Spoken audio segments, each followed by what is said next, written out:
Речи се целосно испразнати контейнерите во главниот град, сликата за момент изгледа подобро, но само во одредени делови. На булеварите ѓубрето е исчистено, додека во споредните улици состојбата е иста како и претходните месеци. Во обиколка на главниот град, Телма најде и на оваа мини депонија. На 100 метри подолу нова слика, мала дива депонија, каде отпадот се уште не е подигнат. Иако во наративот на кандидатите во скопските општини доминираше заложбата за почисто Скопје, граѓаните со поделени мислења. Би требало да се промени, нели?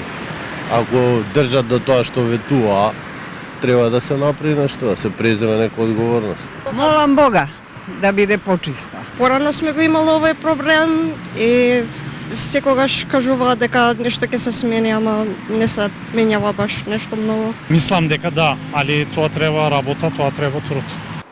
Новиот ВД директор на комунална хигиена Скопје Александар Јовановски за Телма изјави дека предпријатието работи со полна парја. Пуштена е дополнителна механизација со цел побрзо да се исчисти главниот град. Ставени се во функција негде околу плюс 4 камиони, од кои голема предност е што претоварната станица Триколка, каде што се ставаат малите камиончиња во голем камион за да не иде до Трисла.